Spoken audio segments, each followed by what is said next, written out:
Hello everyone. In this video, we will discuss the terms objective and subjective. Introduction. The concepts of objective and subjective have been prominent in literary criticism, particularly since their introduction from German critics in the late 18th and early 19th centuries. These terms have stirred much debate and have been used in various ways to analyze and classify literary works. This video aims to explore the notions of objectivity and subjectivity in literature, their implications for different literary forms, and their influence on the reading experience. It will also discuss the blurring of boundaries between the two and how authors have experimented with these aspects in their works. Objective versus subjective literary works. The objective literary work is characterized by the author's attempt to present an invented situation or fictional characters without inserting personal experiences, judgments, or feelings. The author remains detached and non-committal, allowing the story to unfold on its own. In contrast, subjective literary work incorporates the author's personal experiences, emotions, and values into the narrative. The author's presence is more pronounced as they may intervene to comment on and judge the characters and actions depicted.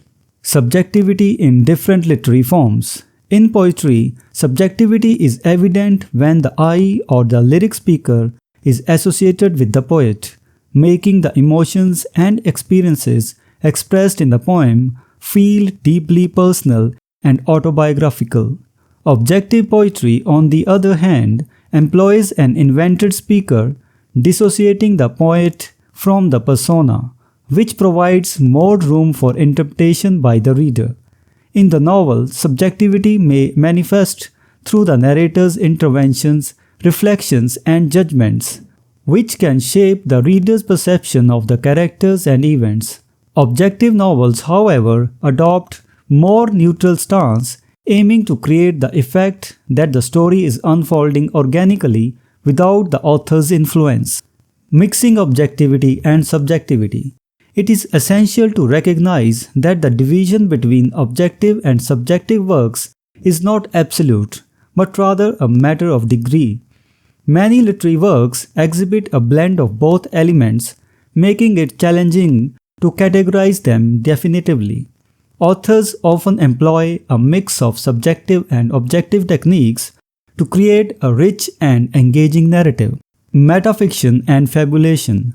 Moreover, the introduction of metafiction and fabulation has further blurred the lines between objectivity and subjectivity in literature.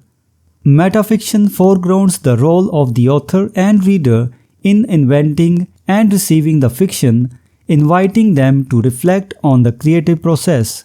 Fabulative novels push the boundaries of traditional storytelling, experimenting with subject matter, form, and style to create narratives that defy conventional distinctions between serious and trivial, tragic and comic. Enriching the reading experience. The interplay between objectivity and subjectivity enriches the reading experience by allowing readers to engage with texts on multiple levels. The subjective elements may evoke emotions and personal connections, while the objective aspects can provide insights into broader human experiences and themes. Conclusion. In conclusion, the concepts of objectivity and subjectivity have been central to literary criticism and have had a significant impact on how we interpret and analyze literature. While objective works strive for detachment and neutrality, subjective works incorporate personal experiences and emotions. However, many literary works blur the lines between the two, offering readers a complex and multi-dimensional reading experience. Additionally, the emergence of metafiction and fabulation has pushed the boundaries of traditional storytelling, challenging readers to reconsider the nature of fiction and the role of the author in the creative process. So this was the discussion on terms objective and subjective. We will meet in the next video and discuss some other term. Until then, goodbye and thank you.